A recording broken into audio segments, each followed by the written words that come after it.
Hello বন্ধুরা, তোমরা সবাই কেমন আছো? আশা করি সবাই খুব ভালো আছো। তো আমার ব্লগটা আমি এখান থেকেই শুরু করছি। তোমরা দেখতে থাকো। তো আমাদের বাড়ির এখানে একটা বাবার মন্দির আছে, পাতালেশ্বর মন্দির। আজকে সেখানেই চলে গিয়েছিলাম। তো দেখো, খুব সুন্দর একটা জায়গা, বাবার মন্দির। এখানে পুরো শ্রাবণ মাস ধরে প্রত্যেকটা সোমবার এখানে পুজো হয়, জল ঢালা হয়। এখানে আসলে মনটা খুব ভালো লাগে। এখানে আসলে টাইমটাও বেশ সুন্দর কেটে যায়। তো জায়গাটা খুব সুন্দর, তোমরাও আসো, এখানে ঘুরে যাও। দেখো চারিপাশটা খুব সুন্দর, নিরিবিলি একটা জায়গা। তোমাদের সাথে জায়গাটা শেয়ার করলাম। চারিপাশটা কেমন লাগছে অবশ্যই জানিও।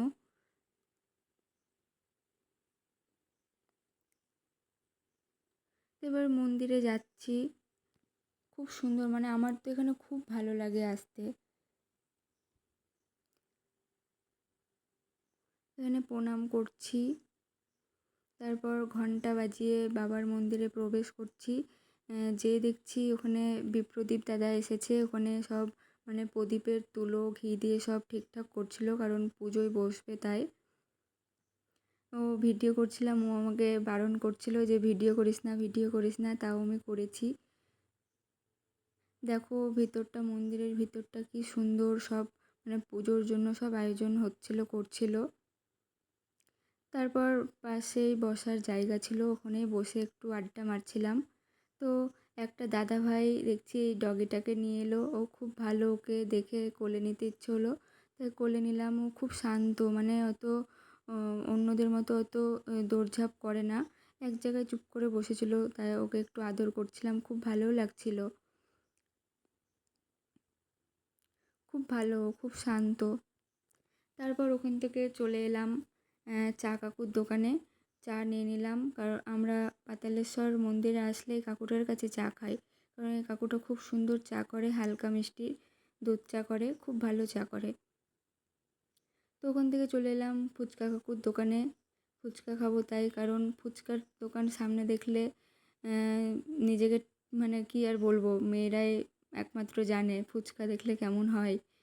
খুব সুন্দর। তাই কাকুকে বলছিলাম যে একটু ঝাল ঝাল করে ভালো করে ফুচকাটা করো। পাতা দিয়ে দিয়েছে, ফুচকাও দিল।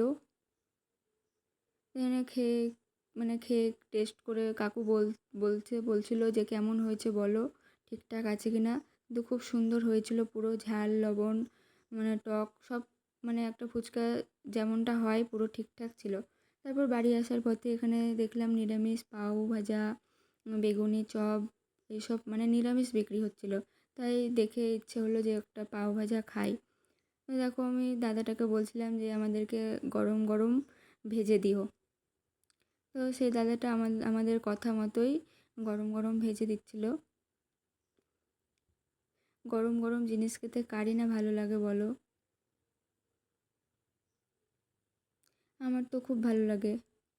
তারপর এখানে খাচ্ছিলাম, খুব গরম ছিল, কিন্তু আমি ভাবছিলাম যে কেমন হবে নিরামিষ পাওভাজা, কিন্তু খেয়ে দেখলাম খুব ভালো ছিল খেতে। তো আমার এই ব্লগটা এতটাই। তোমরা সবাই পাশে থেকো। Bye bye, good night.